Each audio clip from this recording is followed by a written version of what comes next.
고백합니다. 여호와께서 내 음성과 내 간구를 들으심으로 내가 그를 사랑하는도다. 그의 귀를 내게 기울이셨으므로 내가 평생에 기도하리로다. 사망의 줄이 나를 두르고 수월의 고통이 내게 이르므로 내가 환난과 슬픔을 만났을 때 내가 여호와의 이름으로 기도하기를 여호와여 주께 구하오니 내 영혼을 건지소서 하였도다. 여호와는 은혜로우시며 의로우시며 우리 하나님은 긍휼이 많으시도다. 여호와께서는 순진한 자를 지키시나니 내가 어려울 때 나를 구원하셨도다. 내 영혼아 내 평안함으로 돌아갈지어다. 여호와께서 너를 후대하심이로다. 주께서 내 영혼을 사망에서 내 눈을 눈물에서 내 발을 넘어짐에서 건지셨나이다. 내가 생명이 있는 땅에서 여호와 앞에 행하리로다. 내가 크게 고통을 당하였다고 말할 때에도 나는 믿었도다. 내가 놀라서 이르기를 모든 사람이 거짓말쟁이라 하였도다. 내게 주신 모든 은혜를 내가 여호와께 무엇으로 보답할까? 내가 구원의 잔을 들고 여호와의 이름을 부르며 여호와의 모든 백성 앞에서 나의 소원을 여호와께 갚으리로다. 아멘. 자리에 앉으시겠습니다.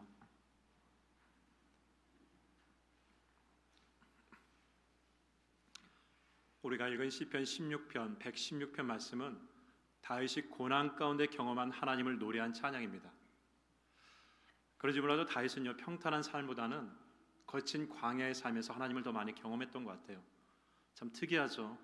편안하고 안락한 그 삶 가운데서 하나님을 경험하면 얼마나 좋겠습니까? 근데 다윗의 여정을 보면은 거친 광야에서 오히려 하나님을 더 많이 경험한 것을 보게 됩니다. 오늘 말씀에서도 다윗이 고백한 단어가 그 증거죠. 우리 3절 말씀을 보겠습니다. 사망의 줄이 나를 두르고 수월의 고통이 내게 이르므로 내가 환난과 슬픔을 만났을 때, 한 문장 안에 부정적인 단어가 5개나 나와요. 짧은 한 문장이지만 5개나 되는 단어를 통해서 다윗이 어떤 상황이 있는지를 우리는 가늠할 수 있습니다. 심지어 116편 전체를 보면요, 죽음, 사망이라는 단어가 무려 3개 이상이나 나옵니다.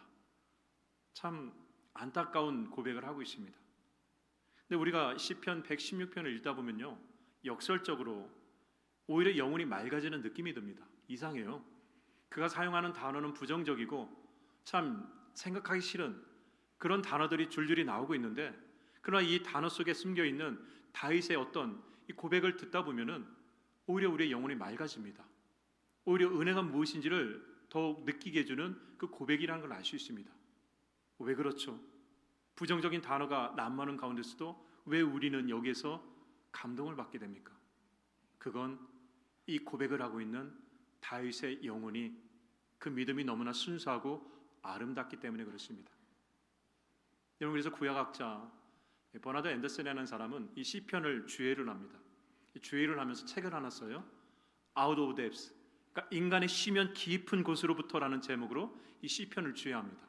그러면서 무슨 얘기를 하냐면은, 다윗의 이 고백은 그냥 입술에서만 나오는 고백이 아니라 그의 영혼 깊은 곳에서 나오는 어떤 은혜 경험이라는 것이죠. 이 시면으로부터 깊게 나온 것이 읽는 사람의 영혼에 들어간다는 것입니다. 그래서 다윗의 고백을 읽다 보면은 내가 다윗이 된다는 거예요. 왜? 다윗 가운데 역사하시는 성령님은 우리 가운데 역사하시는 동일한 성령님이기 때문에, 과거 다윗과의 역사했던 그 성령님이 어제나 오늘이나 영원토록 동일하신 분이기 때문에 그 다윗의 고백을 말씀 가운데 읽으면 나의 안에 성령님은 동일하게 다윗의 그 역사를 내 안에서 경험할 수 있도록 이끌어 주신다는 것입니다. 그래서 우리가 다윗의 고백을 읽어보면은 다윗의 그 은혜가 내 안에 새록새록 올라오는 것이죠. 여호와는 나의 목자시니 내게 부족함이 없으리로다. 내가 사망의 음침한 골짜기로 거닐지라도 해를 두려워하지 않을 것은 주께서 나와 함께 하심이로다. 이 고백은 다윗의 고백입니다. 근데 이 고백을 내가 붙잡는 순간 내 안에 성령님이 내 안에서 그 고백이 나의 고백이 되도록 만드는 것이죠. 여러분, 이 시간 잠깐 눈을 한번 감아 볼까요? 그리고 아마 1000년 전에 고백했던 다윗의 고백일 것입니다. 그 악을 골짜기를 거닐면서 하나님 앞에 부르짖었던 그 고백, 우리 같이 한번 해볼까요? 내가 사망의 음침한 골짜기로 거닐지라도 해를 두려워하지 않을 것은 주께서 나와 함께 하심이라. 우리 한 번 더 고백합니다.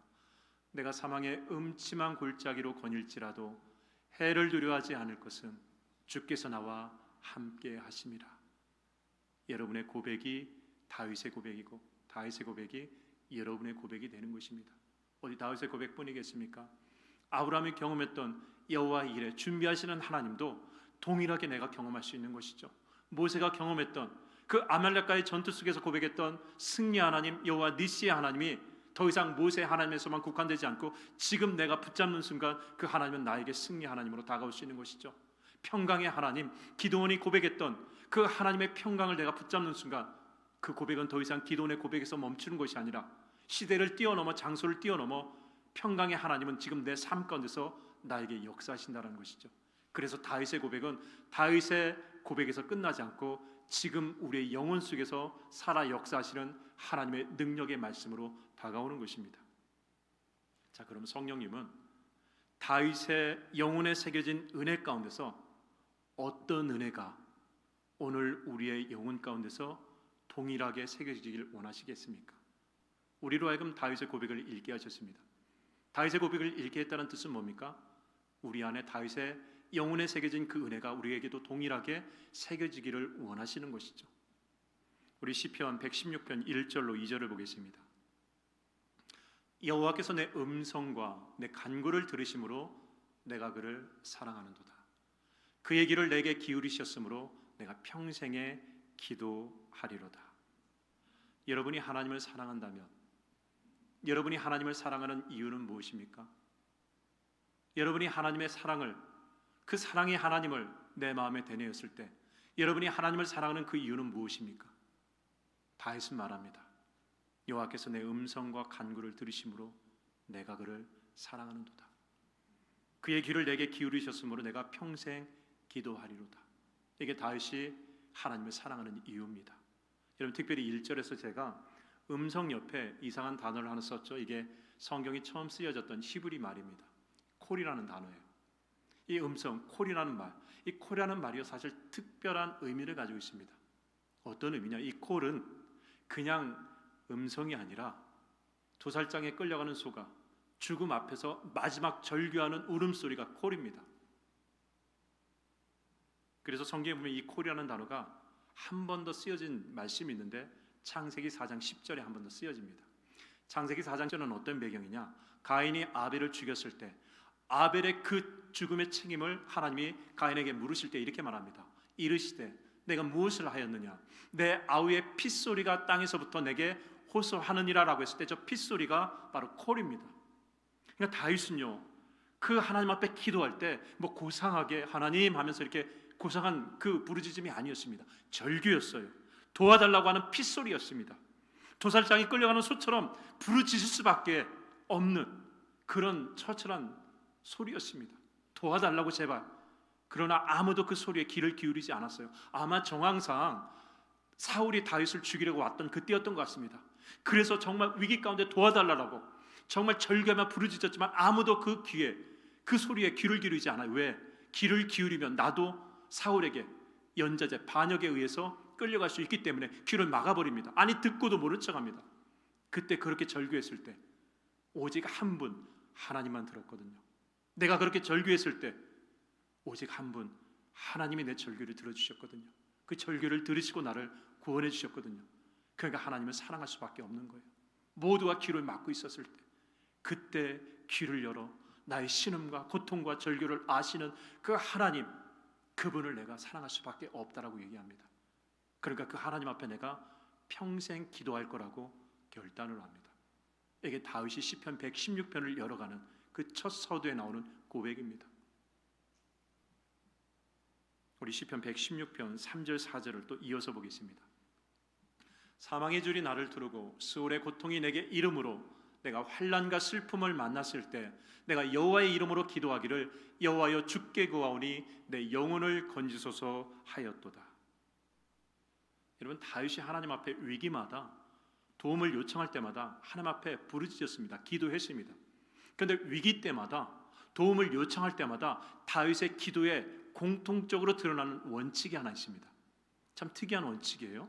오늘 말씀에도 나오는데 사망의 줄이 나를 들고 스올 지옥과 같은 고통이 내게 임하였을 때, 환난과 슬픔이 임하였을 때, 오늘 말씀뿐만 아니라 사무엘 상하에 나오는 모든 삶의 끝자락에서 그 절벽 속에서 다윗이 기도하는 원칙이 하나 있습니다. 그건 4절이죠.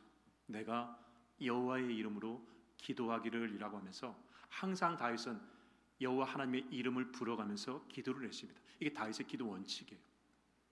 근데 여기서 여호와의 이름 중에서 어떤 이름을 부른지 우리는 몰라요. 여호와 이레 하나님을 불렀는지, 여호와 라파 하나님의 이름을 불렀는지, 여호와 샬롬 하나님의 이름을 불렀는지, 여호와 쌈마 하나님의 이름을 불렀는지 시편 116편에서는 우리에게 알려주지 않습니다.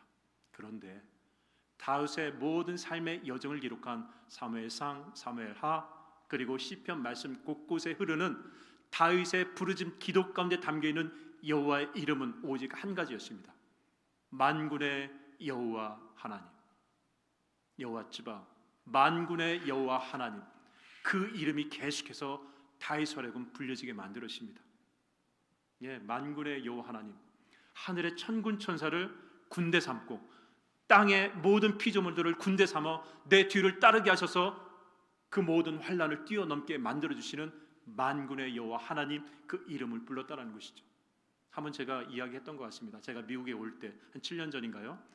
정말 예기치 못한 인도함이었습니다. 물론 여기 올 때도 그랬어요. 작년 이맘때 여기 올 때도 하나님의 인도는 참 예기치 못한 인도함이었습니다. 근데 미국에 올 때 참 아무런 준비도 안 됐었습니다. 저는 한국에서 그냥 그곳에서 그냥 목회가 끝날 줄 알았습니다. 근데 편안하게 목회하고 이제 헌신하고 있는데 하나님이 이 미국으로 인도하셨는데 1년 동안 기도했습니다. 쉽지가 않으니까, 제가 한 번도 마음에 먹지 않은 일이 일어났으니까. 그래서 1년 동안 기도하고 있는 가운데 제가 그때 교회에서 DTS 훈련 총 디렉터를 하고 있었습니다. 그러니까 예수제자 훈련학교라고 해서 한 6개월 동안 성도님들을 훈련시키는 그런 훈련이었습니다. 그 훈련 가운데서 이 중보기도라는 강의 시간이 있었습니다. 그때 박윤희 선교사님이 와서 강의를 하고 난 다음에 끝나고 나서 다가를 하는데 저에게 중보기도를 하나 해주셨습니다. 제가 미국에 간다고 하니까 축복기도, 중보기도를 해주고 싶다고 하셔서 기도를 하시는데 그 기도 내용이 이런 거였습니다. 하늘의 햇빛도 달빛도 별빛도 이 아들을 따르게 하시고. 참 특이한 기도였습니다. 뭐 힘 주시옵소서, 능력 주시옵소서, 이런 어떤 직접적인 기도가 아니라 하늘의 햇빛도 밤하늘의 달빛도 별빛도 이 아들을 따르게 하소서. 알고 보니까 그게 만군의 여호와에 담긴 중보기도였습니다. 하늘의 천군 천사를 군대 삼아 이 땅에 하나님이 만드신 모든 피조물을 군대 삼아 믿음의 사람들을 서포트하는. 그러면서 말씀을 읽으니까 여호수아서 10장에 어떤 일이 일어납니까? 여호수아가 길갈에서 밤새 기분 구하려고 밤새 올라갔을 때, 그때 저 멀리 성벽에 적군들을 물리치려고 했을 때, 그때 여호수아가 어떤 고백을 합니까? 태양아 너는 기브온에 머물러라, 달아 너는 아엘론 골짜기에 머물러라. 이건 시간 멈춰달라는 기도가 아닙니다. 왜? 내가 공격할 때 저 떠오른 태양이 내 뒤에서 저 앞에 방어하는 저 적들에게 비치면 그들은 눈이 부셔서 나에게 더 이상 방어할 수 없는 상황입니다. 그러니까 내 뒤에 기본 위에 있는 해가 멈춰서 그 빛이 내가 공격하는 저 성에 비칠 수 있도록 계속해서 그것을 요청하는 기도였다는 것을 알게 됩니다. 이런 거예요. 만군의 여호와를 불렀을 때 그 부르짖음에는 이 모든 세상을 주관하시는 하나님이 하늘의 천군 천사를 군대 삼아 땅의 모든 피조물들을 군대 삼아 믿음의 사람들을 서포트하고 그 사람이 당당하게 그 환난을 뛰어넘을 수 있도록 도와주시는 하나님의 손길을 요청할 때 만군의 여호와를 외친다는 것이죠. 그래서 다윗이 그 환난과 고통과 죽음을 뛰어넘는 그 자리에서 만군의 여호와를 외치는 것이죠. 여러분 사무엘상 17장 45절 알죠? 엘라 골짜기에서 정말 이 골리앗과 싸움을 할 때 그때 외친 부르짖음도 만군의 여호와였습니다. 너는 칼과 단창으로 내게 나아오니와 나는 만군의 여호와 이름 곧 내가 모욕하는 이스라엘 군대 하나님의 이름으로 내게 나아가노라. 그때 달려간 건 다윗 한 명만이 아니겠죠. 그 뒤에 보이지 않는 영적인 하나님의 군대 천사들이 그를 둘러싸며 그에게 영적인 힘을 더해 주겠죠. 어디 이때뿐이었겠습니까? 시편 59편 5절에 보니까 사울이 사람을 보내서 다윗을 죽이려고 집을 에워쌉니다. 시편 59편 말씀의 배경이 그거예요.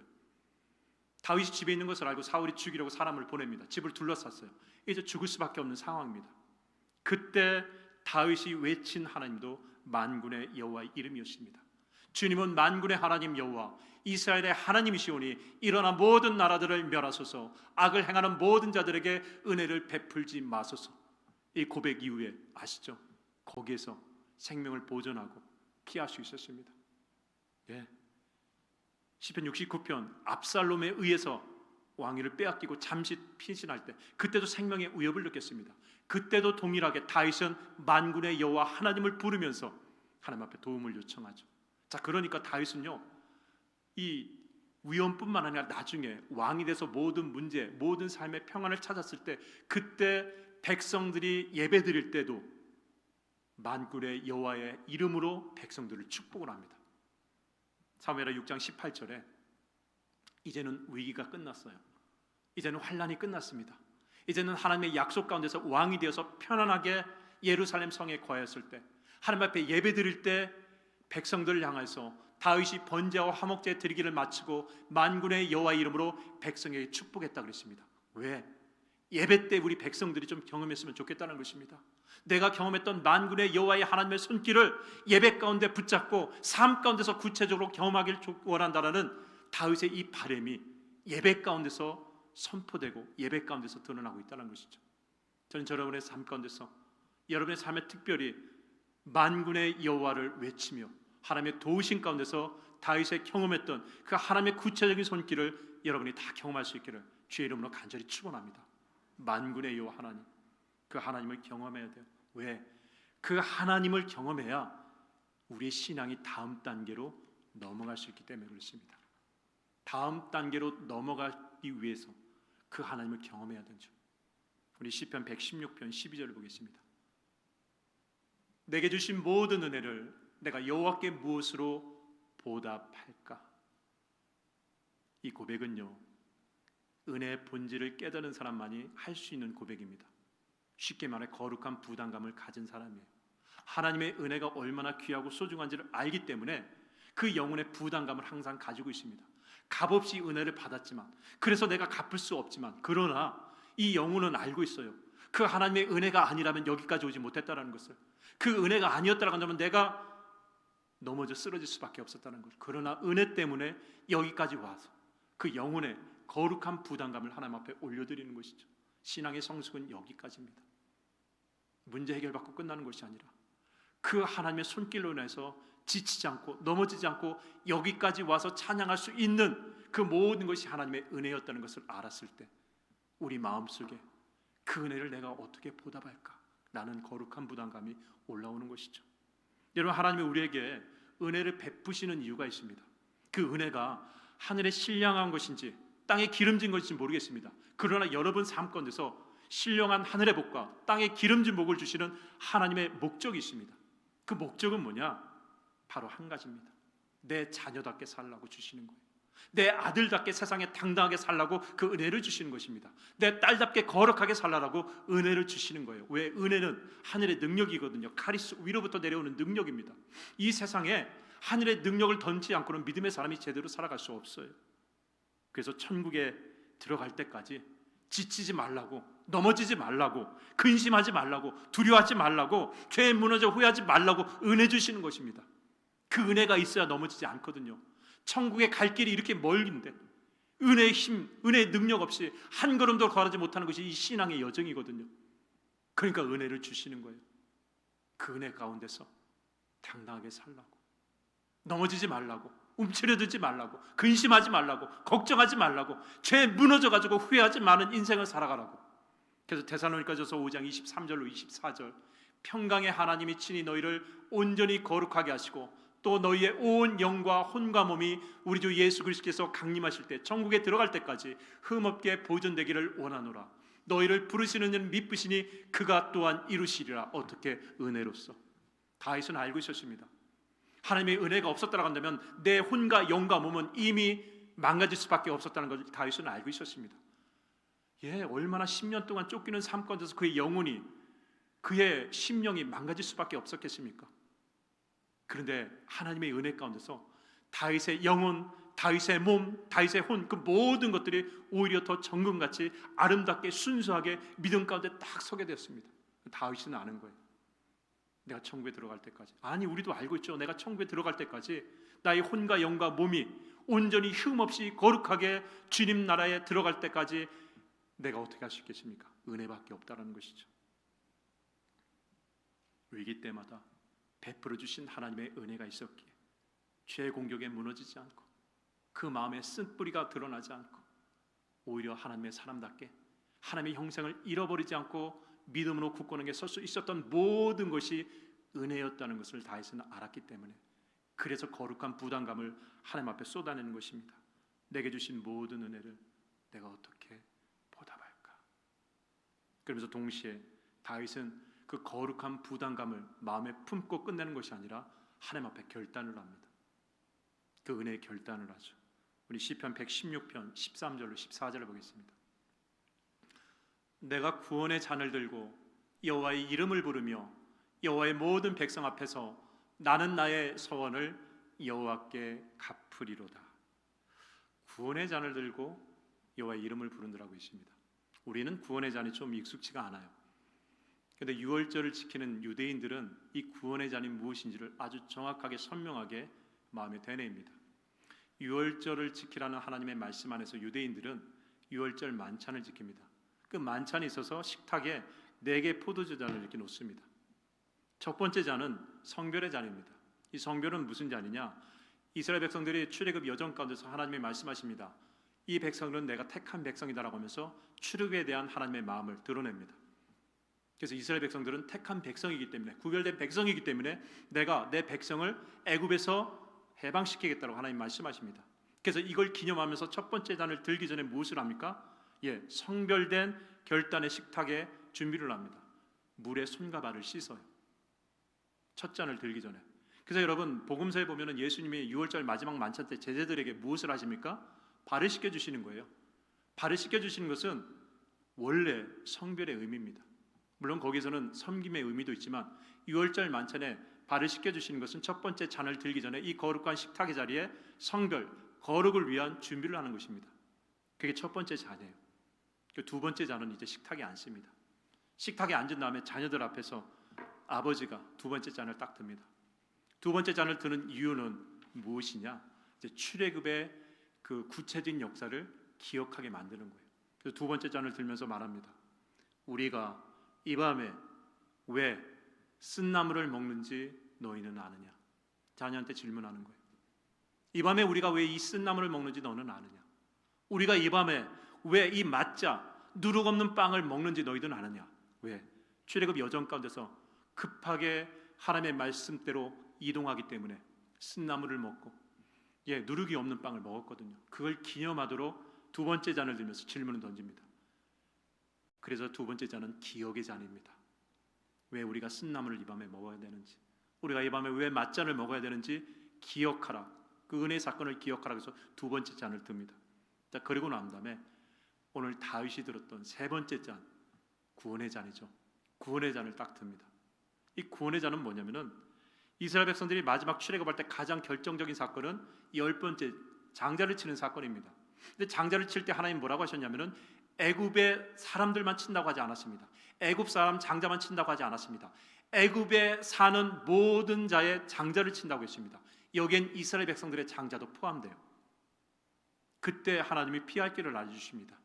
어린 양을 잡아서 그 피에 임방과 문설주를 바르면은 내가 그 임방과 문설주에 어린 양의 피를 바른 집을 보면 내가 넘어가리라고 말씀해 주셨습니다. 그래서 애굽에 사는 모든 사람들의 장자는 죽어야 되는데 이스라엘 백성들은 피할 길을 하나님이 열어주세요. 구원의 길을 열어주십니다. 어린 양의 피로 임방과 문설주를 발랐을 때. 그래서 그 말씀을 우리 주님께서도 유월절 만찬 때 그 세 번째 잔을 들면서 그 얘기를 하시는 거죠. 우리 마태복음 26장 27절 28절을 보겠습니다. 주님이 유월절 마지막 만찬에 제자들에게 하신 말씀입니다. 또 잔을 가지사 감사기도 하시고 그들에게 주시며 이르시되 너희가 다 이것을 마시라. 이것은 죄 사함을 얻게 하려고 많은 사람을 위하여 흘리는 바 나의 피 곧 언약의 피니라라고 하면서 예수님께서는 유월절 사건의 그 어린 양에서 끝나는 것이 아니라 그 어린 양이 이제 내가 될 것이다라고 하면서 구원의 현재성을 이야기해 주고 있습니다. 자, 그러니까 세 번째 구원의 잔은 뭡니까? 기억의 잔에서 멈추는 게 아닙니다. 두 번째까지는 그냥 기억하는 거예요. 과거 이스라엘 백성들이 유월절에 구원을 받았다는 기억에서 끝나는 것이 아니라 세 번째 잔은 뭐냐? 그 과거에 있었던 구원의 사건이 지금 나의 사건이 될 수 있도록 거기에 동참하는 것이 구원의 잔, 결단의 잔입니다. 다윗은 이 세 번째 잔을 드는 거예요. 두 번째 잔이었다 간다면 그냥 하나님의 은혜에 감사합니다 기억하고 끝내겠죠. 그건 결단이 아닙니다. 그냥 기억하는 거예요. 그래서 다윗이 세 번째 잔, 구원의 잔을 들면서 서원을 하는 것입니다. 출애굽 사건 이후에 하나님의 역사가 예수 그리스도의 십자가를 거쳐 지금 내 안에 역사하도록 주님이 말씀하셨던 것처럼 다윗은 구원의 역사가 과거에서 끝나는 것이 아니라 지금 나의 삶 가운데서 그 하나님의 구원의 역사에 나도 동참하겠다는 결단을 구원의 잔을 들면서 하는 것이죠. 자, 그 구원의 잔을 들면서 뭐라고 결단합니까? 우리 13절 14절을 다시 한번 보겠습니다. 내가 구원의 잔을 들고 여호와의 이름을 부르며 여호와의 모든 백성 앞에서 나는 나의 소원을 여호와께 갚으리로다. 그가 결단한 고백은요, 하나님 앞에 올린 소원을 갚겠다라고 그랬습니다. 문제가 돼요. 도대체 어떤 소원을 올릴까? 어떤 소원이길래 구원의 잔, 그 하나님의 역사에 동참하고자 하는 결단을 하면서 그 소원을 하나님 앞에 갖는다고 했을까? 문맥상 15절을 보면 알 수 있죠. 15절 그의 결단입니다. 그의 경건한 자들의 죽음은 여호와께서 보시기에 귀중한 것이로다. 경건한 자의 죽음입니다. 경건한 자의 죽음. 여러분, 경건이 뭐라고 했나요?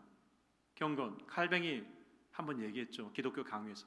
경건은 하나님을 사랑하는 마음이다. 경건은 하나님을 두려워하는 마음이다.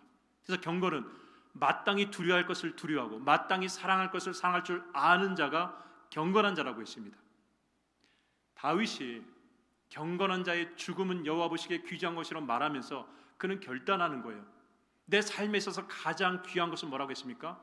하나님이라고 했습니다. 1절부터 얘기해요. 내가 하나님을 사랑하는 이유를 말하면서 그의 삶의 내용에 마땅히 사랑해야 될 하나님을 위해서 자기의 생명까지도 던지고자 하는 결단이 이루어지고 있는 것이죠. 마땅히 두려워할 자, 하나님을 두려워할 줄 마음이 다윗에게 있었습니다.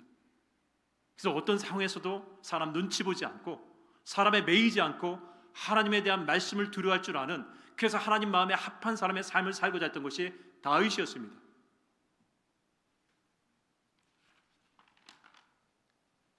그래서 경건한 자의 죽음을 서원하는 자를 가르쳐서 뭐라고 하느냐? 순교자라고 하는 거예요. 여러분, 순교자는 어떤 사람이냐? 하나님을 사랑하기 때문에, 하나님을 두려워하기 때문에 목숨까지도 던질 수 있는 사람이 순교자라는 것이죠. 그렇게 다윗은 마땅히 하나님을 사랑하고 두려워할 줄 아는 마음을 품고 살기로 결단하면서 시편 116편의 마지막 결론을 우리에게 이야기합니다. 116편 18절로 19절 고백의 결론입니다. 내가 여호와께 소원하는 것을 그의 모든 백성이 보는 앞에서 내가 지키리로다. 더 이상 사람에 매이지 않고 사람을 의식하지 않고 저들이 어떻게 나를 바라보건 상관없이 하나님을 사랑하고 하나님을 두려워하겠다. 19절 예루살렘아 내 한가운데서 곧 여호와의 성전뜰에서, 예루살렘 여호와의 성전 한복판이 어디입니까? 예배의 자리죠. 예배의 자리에서 지키겠다라고 얘기합니다. 이건 무슨 얘기입니까? 내 마지막 숨을 거두는 그 순간이 예배의 자리가 되게 만들겠다는 것입니다. 믿음을 지키다가 순교를 하건, 아니 병이 들어서 어떤 상황이 돼서 모르겠지만 내 마지막 죽음의 자리는 예배의 자리, 예루살렘 그 한복판, 하나님의 성전 뜰 안에서 그 마지막 서원을 지키고자 한다라는 결단이 여기에 담겨 있는 것이죠. 그러니까 다윗의 서원은 뭡니까? 내가 사랑하는 하나님, 내가 두려워하는 하나님을 위해서 내 모든 것을 드릴 수 있다라는 결단입니다. 그리고 그 마지막 끝자락은 예배 가운데서 내 삶이 끝났으면 좋겠다는 것이죠. 여러분, 이렇게 다윗처럼 하나님을 사랑하고 하나님을 두려워하고 그 은혜의 귀함을 알고 믿음 가운데 살아간 사람들의 마지막 결론이 뭔지 아세요? 할렐루야입니다. 할렐루야. 내 영혼이 하나님을 찬양합니다. 내 영혼이 하나님을 송축합니다. 이게 할렐루야예요. 믿음의 사람의 결론은 할렐루야입니다. 얼마나 아름다운 고백입니까? 내 삶의 끝자락에서 내 호흡이 멈추는 그 순간에 할렐루야를 외칠 수 있다고 한다면 그 사람은 제대로 산 사람입니다. 그 사람은 정말 하나님 보시기에 귀한 사람입니다. 왜? 마지막 끝자락에서 하나님을 손축할 수 있다는 건 뭡니까? 하나님을 그동안 사랑했다는 것이죠. 하나님을 그동안 두려운 마음으로 섬겼다는 것입니다. 그러니까 마지막 그 순간에도 할렐루야를 외치며 그 마지막을 떠날 수 있는 것입니다. 여러분 아시죠? 할렐루야를 외치고 떠났을 때 눈을 감겠죠. 이 땅을 떠나겠죠. 그리고 어디서 눈을 뜹니까? 천국에서 눈을 뜨겠죠. 그러면 눈뜬 그곳에서 무엇이 펼쳐집니까? 저 시온상에서 어린 양 예수를 향해서 천군 천사 네 생물 그리고 24장로 구원받은 백성들이 하나님을 향해서 할렐루야 거룩하다 거룩하다 그 찬양이 울려 퍼지는 그곳에 내가 서 있게 된다는 것입니다. 저는 저와 여러분의 삶 가운데서 다윗처럼 하나님을 사랑하고 하나님을 두려워하고 그 하나님의 은혜 가운데서 그 도우심을 받고 믿음의 하나님이 주시는 그 은혜 가운데서 여러분의 삶의 마지막까지 할렐루야가 여러분의 삶의 내용이 될 수 있기를, 결론이 될 수 있기를 주의 이름으로 간절히 축원합니다. 그리고 그 결론이 천국에서 영원한 할렐루야로 여러분에게 주어지는 줄 믿습니다. 우리 시간에 다 함께 일어나셔서 우리 사랑합니다 나 예수님, 나의 힘이 되시고 능력이 되시는 하나님의 그 사랑을 노래하면서 우리 시간 기도하고 마치도록 하겠습니다.